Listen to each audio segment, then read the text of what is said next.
जय जिनेंद्र. मी Monika Shah. Hashtag युनिकच्या हिरकण्या या कार्यक्रमात आज आपल्यासोबत एक अशी हिरकणी आहे की जिच्याकडे फक्त बघितलं तरी मनाची मरगळ निघून जाईल. कायम फ्रेश असणारी, हसतमुख, मृदुभाषी आणि माझं नाव शेअर करणारी सौ मोनिका अनंत कोठारी. हाय मोनिका, तू लग्न होऊन पंढरपुरात आल्यापासून मी तुला बघते, अगदी जशी आहेस तशी आहेस. तू लग्न होऊन पंढरपूरला आलीस त्यानंतरच्या तुझ्या जीवनाबद्दल तुझ्याकडून ऐकायला आम्हाला आवडेल. 2005 साली मी लग्न होऊन पंढरपुरात आले.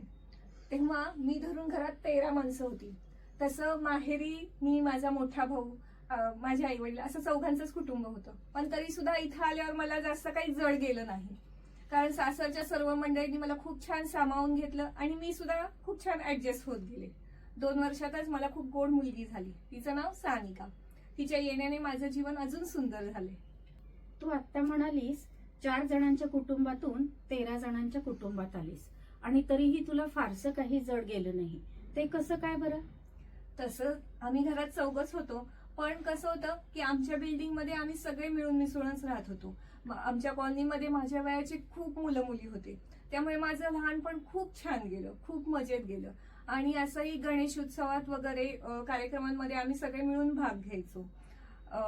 तिथे रावण दहनाचा कार्यक्रम असायचा. त्यामध्ये आमच्या सगळ्या लहान मुलांना रामायणातील काही काही वेशभूषा करायला सांगायचे.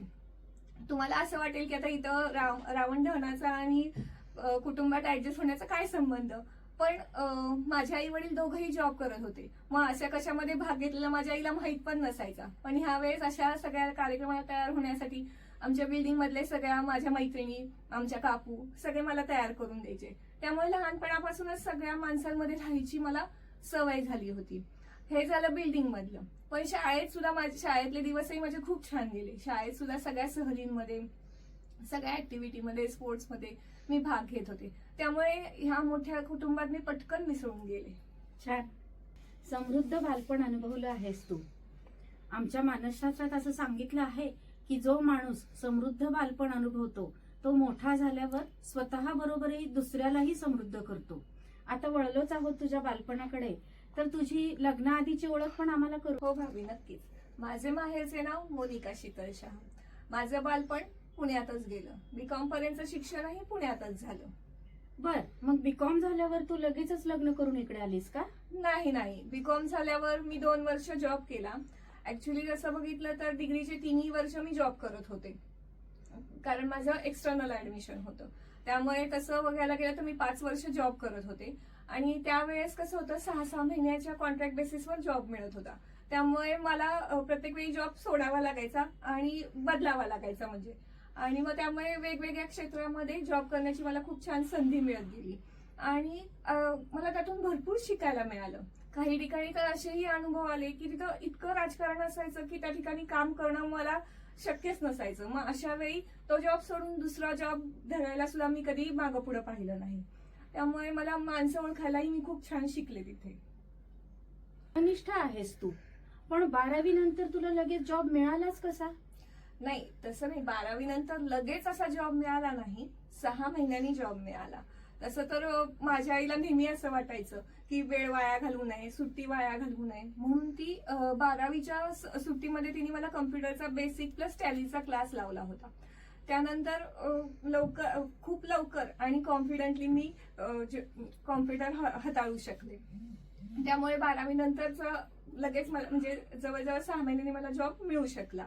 12वी नंतरचा जो काही 6 महिन्याचा काळ होता तो मला फार जड गेला. त्यावेळेस मला आईचं म्हणणं खूप पटलं, कारण मला इथं सर्वांना असं आवर्जून सांगावं असं वाटतं की जसं मला समजतंय तसं माझे आई वडील सतत काम करतानाच दिसतात मला. त्यामुळे मी चौथीमध्ये होते तोपर्यंत तर माझ्या आईने 8:30 ते 5:30 असा जॉब केला. त्यानंतर तिने जॉब सोडून गृहोद्योग सुद्धा सुरू केला. रोजचं रुटीन काम तर असायचं, त्याशिवाय ती सर्व कलांमध्ये पारंगत सुद्धा आहे आणि सतत काही ना काहीतरी करत राहते आणि अजूनही मी तिला असंच बघते. किती छान. म्हणतात ना, खाण तशी माती. अगदी खरं आहे बघ. कदाचित त्यामुळेच तू सुद्धा अनेक कलांमध्ये पारंगत आहेस आणि तुझी चुणूक तू दाखवतेस. तू काय काय शिकलीस ते सांग तरी खरं. लहानपणापासून मी आईचे बघूनच भरतकाम, बेसिक क्रोशा, हात शिलाई, रांगोळी, मेहंदी असं शिकत गेले. लग्न झाल्यावर राजस्थानी रांगोळी, सिरॅमिक पेंटिंग, क्रोशाच्या लोकरीच्या पर्सेस, शिवण क्लास, ड्रायव्हिंगचा क्लास, केक अशा वेगवेगळ्या गोष्टी शिकत गेले. आणि अजूनही बरंच काही काही शिकायचंय आणि त्यासाठी नक्कीच वेळ काढणार आहे. आणि पाककलेचं म्हणाल तर आईचं बघूनच आणि तिच्या हातचं खाऊनच मला नवीन जुने पदार्थ खाण्याची आणि करण्याची ही आवड निर्माण झाली. पण गंमत अशी की लग्नाच्या आधी मी कुठलाही स्वयंपाक केला नाही किंवा कुठलाही पदार्थ केला नाही, पण सगळं खाण्याची आवड मात्र होती. लग्नानंतर मात्र मी कधी कधी तिचे आईचे पदार्थ, कधी कधी सासूबाईंचे, चुलत सासूबाईंचे, जावांकडून शिकलेले सगळे पदार्थ करते. आणि आता तर रोजच्या स्वयंपाकापासून बुंदीच्या लाडूपर्यंत सगळं काही करू शकते. अरे वा, पण तुझ्याकडे बघून असं वाटत नाही की तुला खाण्यापिण्याची एवढी आवड आहे. कसं काय मेंटेन करतेस ग स्वतःला? ऍक्च्युली कसं आहे माहितीये का, मी अगदी पहिलीत असताना माझ्या आईने योगासनाचे क्लासेस लावले होते, पण ते अगदी थोडेच दिवस होते. परंतु त्याचा प्रभाव माझ्यावर अजूनही आहे. अजूनही मला योगासनं करायला खूप आवडतं आणि त्यासाठी मी आवर्जून वेळ काढते आणि शक्यतो घरच्या खाण्यावर जास्त भर देते. छान सल्ला दिलास. तू पण जॉब करतेस, ट्युशन घेतेस, घरची सगळी रुटीन कामं करतेस आणि तुझ्या गोड मुलीचे संगोपन पण करतेस. आपल्या युनिकची मेंबर आहेस आणि तिथंही सगळ्या ऍक्टिव्हिटीज मध्ये सहभागी असतेस. त्यातून स्वतःसाठी योगासनाचा वेळ काढतेस. भारीच की. तुझ्या रुटीन बद्दल आता आम्हाला थोडंसं सांग. ऍक्च्युली तुम्ही म्हणताय ते सगळं खरं आहे, पण सध्या मी काही जॉब करत नाही. माझी गेली 10 वर्ष ट्युशन चालू आहे. लग्नाला जेव्हा 7-8 वर्ष झाली तेव्हा मी जॉब जॉईन केला. एका प्री स्कूलमध्ये ॲज अ टीचर म्हणून जॉईन झाले होते मी. नंतर थोड्या वर्षांनी अबॅकसच्या क्लासेसमध्ये सुद्धा मी ॲज अ टीचर म्हणून जॉईन झाले. पण लॉकडाऊनमुळे जॉबमध्ये जरा गॅप पडला. पण आता मात्र अजूनही मी ट्युशन सुरू आहेत माझ्या. आत्ताच मी म्हणाले तू सानिकाचे खूप छान संगोपन करतेस. सानिकाबद्दल पण आम्हाला काहीतरी सांग की. नक्कीच. आत्ताच तिने 10वीची परीक्षा दिली आहे. ऍक्च्युली ती लहानपणापासूनच खूप हुशार आहे. तिचा शाळेचा रिझल्टही आतापर्यंत खूप छान आहे आणि मुळातच ती हौशी पण इतकी आहे की घरातले, समाजातले, शाळेतल्या सगळ्या कार्यक्रमांमध्ये तिचा सहभाग असतो. त्यामुळे साहजिकच त्या ऍक्टिव्हिटीसाठी जी काही तयारी असते त्याला थोडीफार माझी मदत तिला लागते. म्हणजे जसं की वक्तृत्व स्पर्धा असेल तर त्याला थोडंसं लिखाण किंवा मुद्दे काढून देणं, अशा काही गोष्टी मला तिला करून द्याव्या लागतात. तेव्हा माझ्या असं लक्षात आलं की तिला घडवताच मलाच लिखाणाची आवड निर्माण झाली आणि आणि माझा निबंध स्पर्धेत एकदा नंबरही आला. असंच एकदा सानिकाने चित्रकला स्पर्धेमध्ये भाग घेतला होता. धार्मिक चित्रकला स्पर्धा होती आणि त्याचा विषय होता रात्री भोजन त्याग. मग तशी बेसिक माहिती आमच्या दोघींनाही होती, पण तरी सुद्धा स्पर्धेच्या दृष्टीने आम्हाला तयारी करायची होती. त्यामुळे एक सुद्धा गोष्ट मिस होऊ नये, एक सुद्धा पॉईंट त्यातला मिस होऊ नये म्हणून थोडंसं आम्ही युट्यूबवर, धार्मिक पुस्तकांमध्ये, गुगलवर थोडी त्याची आणखी माहिती काढू लागलो. आणि असं करताना ती स्पर्धा तर खूप छान झाली. तिचा त्याच्यात नंबरही आला. पण मला एक वेगळीच दिशा गवसली. त्यातून मला स्वतःलाच असं वाटायला लागलं की आपणही आता थोडंसं रात्री भोजन त्याग सुरू करूयात. आणि मी ते अष्टमी चतुर्दशीला पाळायला सुरुवातही केली. आणि पुन्हा एकदा असं लक्षात आलं की तिला घडवता मीच घडायला लागले होते. आई होणं म्हणजे स्त्रीचा पुनर्जन्मच असतो बघ. शारीरिक दृष्ट्या, मानसिक दृष्ट्या आणि बौद्धिक दृष्ट्याही. बघ ना, तिला घडवता तूही घडत गेलीस आणि ते त्यामुळंच. आणि एका स्पर्धेच्या निमित्ताने का होईना पण तुला धार्मिक गोडी लागली. ऍक्च्युली तसं काही नाही. कसं आहे, माझे आई वडील सुद्धा खूप धार्मिक आहेत. त्यांनी पण कधी लहानपणापासून आम्हाला कशा गोष्टीचं असं काही कंपल्शन केलं नाही.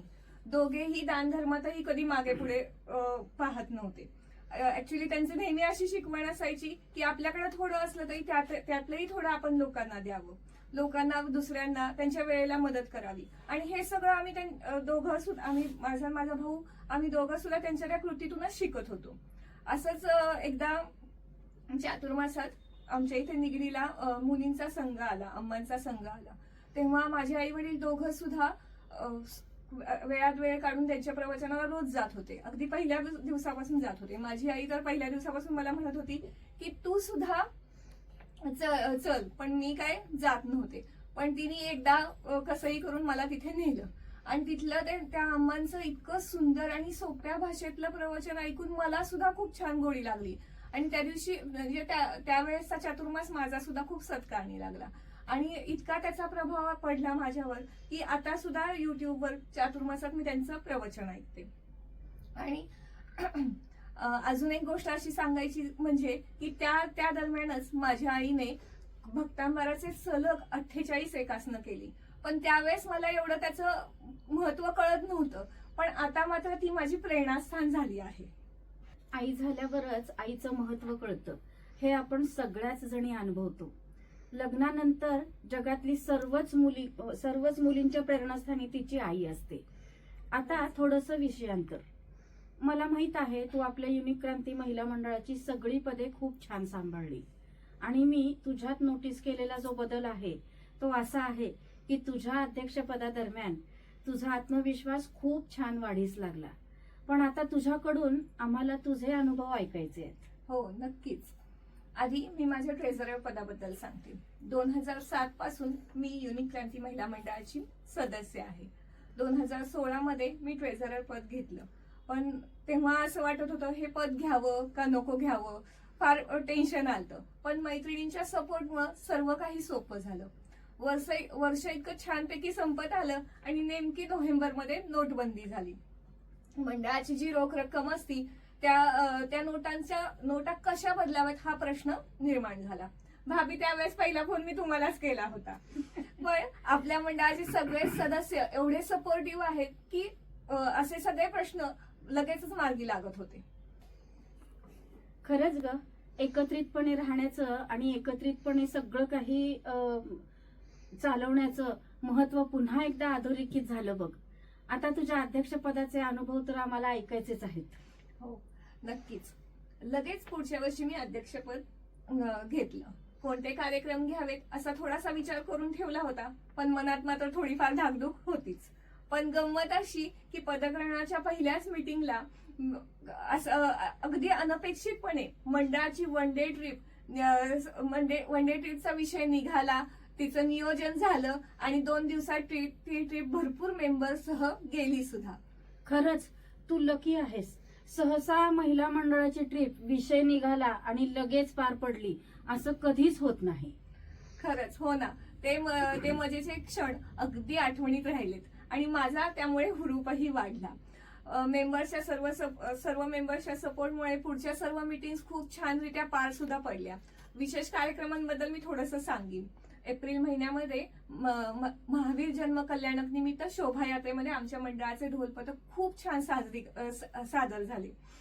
ऍक्च्युली तर पंढरपुरात महिलांच्या ढोलपथकाची ही पहिलीच वेळ होती, पण अतिशय सुंदर आणि तालबद्ध सादरीकरण झालं ढोलपथकाचं. पर्युषण पर्वामध्ये सुद्धा मंदिरात भक्तांबर आणि भजनाचा कार्यक्रम ठेवला होता. फ्रेंडशिप डे सुद्धा आम्ही खूप छान साजरा केला. फ्रेंडशिप डे निमित्त आम्ही फिश पॉन्डच्या कार्यक्रमाचे आयोजन केले होते. आणि खरं सांगायचं म्हणजे भाभी, हे सगळं करताना मला खूप शिकायला मिळालं. सगळ्यात महत्वाचं म्हणजे माझं वक्तृत्व खूप छान सुधारलं. नंतर नियोजनबद्ध काम करण्याची सवय मला लागली. माझं स्टेज डेअरिंग वाढलं. टीमवर्कमुळे मैत्रिणींशी बॉन्डिंग सुद्धा खूप घट्ट झालं. एकूणच आत्मविश्वास वाढला आणि माझ्यामध्ये सकारात्मक प्रगती झाली. आणि खरंच माझा हा अनुभव खूप छान होता. मस्तच मोनिका. आणि पुढं 5 वर्ष कमिटीमध्ये पण तू खूप छान काम केलंस आणि म्हणजे तुझं योगदान सगळं मिळून मंडळासाठी खूप छान होतं. आता 1.5 वर्षापूर्वी तू आयोजित केलेली बॉलिवूड थीमची मीटिंग ती पण आम्ही खरंच खूप एन्जॉय केली आणि ती आमच्या अगदी इतकी छान आठवणीत राहिली की एखाद्या हिरोईनचा रोल आम्ही करणं ही संधी आम्हाला तूच दिलीस. हो ना, त्यालाही सर्व मेंबर्सनी खूप छान उदंड म्हणजे प्रतिसाद दिला. तर मुंग्या नेहमी समूहाने राहतात आणि सतत क्रियाशील असतात. दिसायला जरी नाजूक असल्या तरी आपल्या क्षमतेपेक्षा जास्त वजन उचलू शकतात. अगदी तशीच असणारी आमची एकुलती एक या बिस्किटाची खारी आणि क्यूटशी राजकुमारी अशी ही आमची प्रामाणिक, स्वाभिमानी, युनिक हिरकणी. अशाच नवनवीन #युनिकच्या हिरकण्यांची ओळख जाणून घेण्यासाठी आमच्या YouTube चॅनलला लाईक, शेअर आणि सबस्क्राईब करा. बेल आयकॉनवर क्लिक करा. धन्यवाद.